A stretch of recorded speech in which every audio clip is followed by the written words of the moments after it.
Ne yapacağını biliyorsun Banu Çiçek. Doğan Alp her şeyi anlattı beyim. Selcan Hatun Gonca Gül'ü Karakayalara getirecek. Sen de yola çık. Yanında getireceğini söylediğin delilin sahici olduğuna inandırmak ikinizin işi. Ya inanmazsa beyim?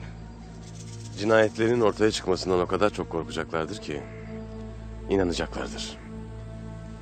Zaten seni öldüremediği için her şeyi berbat etmiştir Aytol'un. Bu yüzden de öfkelidir. Selcan'la ikinizi bir arada gördüğünde dayanamayacaktır. Hem sende olduğuna inandığı delili almak isteyecek, hem de ikinizi öldürüp suçu üzerinize atmak isteyecektir. Karakayalarda yalnız olmayacaksınız. Lakin sen yine de uyanık ol. Beyim, ben Doğan Alp için endişe ederim. Gündoğdu Bey yakalayıp onu obaya götürdüğünde Tuğtekin Bey'in öfkesinden korkarım beyim. Doğan senin yanındayken Aytol'un Karakayalara gelmez. Yalnız olduğunu bilmeli ki tuzağımıza düşsün. O yüzden de bunu yapmak durumundayız. Hem merak etmeyesin. Gündoğdu ağabeyim de, anam da Doğan'a bir şey olmasına müsaade etmez. Beyim doğru der Çiçek Hatun. Beni merak etmeyiz. Git o obadaki katillerin içindeki fesadı meydana çıkar.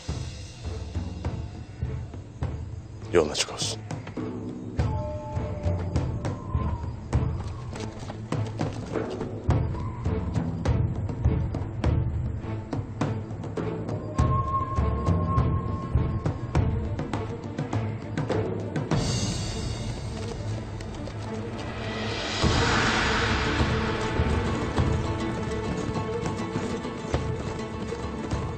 Banu Çiçek Hatun'un atlarının izini sil. Takip etmesinler. Emredersin beyim. Karşımızda Gündoğdu Bey ile Tuğtekin Bey gibi iki mert yiğit vardır. Hiç kolay olmayacaktır. Allah yardımcın olsun.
İzler taze beyim.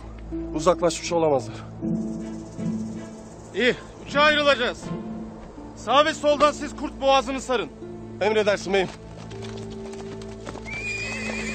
Ya!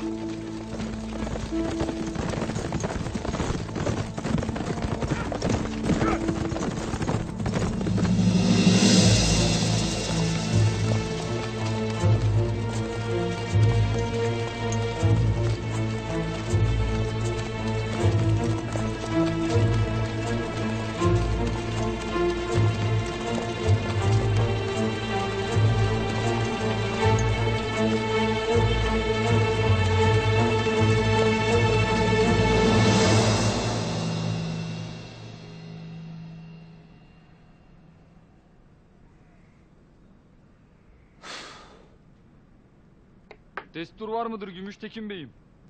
Gel hele.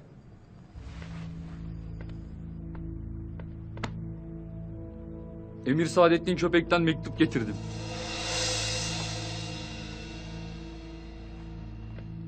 Konya'da mı kendisi? Hayır beyim, kervansaraydadır.